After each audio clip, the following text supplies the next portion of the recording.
Quand une femme pleure, elle va voir ses amis. Quand un enfant pleure, il court vers sa mère. Mais quand un homme pleure, il reste seul. Chaque parent veut un fils fort. Chaque femme veut un mari solide. Chaque enfant veut un père inébranlable. Chaque sœur espère un frère capable de tout encaisser. Autrement dit, être fort, pour un homme, ce n'est plus un choix. C'est devenu une obligation. Parce que quand tu es un homme, si tu laisses entrevoir ta tristesse, si tu oses pleurer devant les autres, tu seras vite étiqueté comme fragile, comme faible, comme un poids. Alors on se tait, on ravale, on encaisse et on continue. Oui, c'est dur. Mais parfois, un homme doit savoir accepter son destin sans baisser les yeux.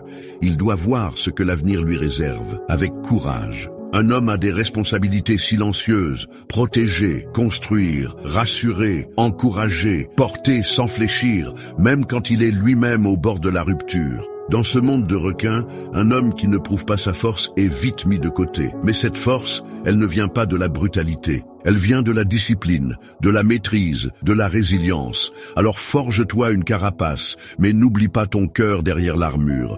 Sois doux quand il le faut, ferme quand c'est nécessaire. Et chaque jour, fais en sorte de devenir la meilleure version de toi-même. Pas pour prouver aux autres que tu es un homme, mais pour que toi, tu n'oublies jamais ta propre valeur. Si tu t'es reconnu dans ces mots, abonne-toi à Sagesse Croisée. Ici, on parle de l'essentiel, de ce qu'on vit, de ce qu'on tait et de ce qu'on peut transformer. Commente le mot force si tu es allé jusqu'au bout et partage ce message à un homme que tu respectes. Parce que parfois, même les plus forts ont besoin de l'entendre.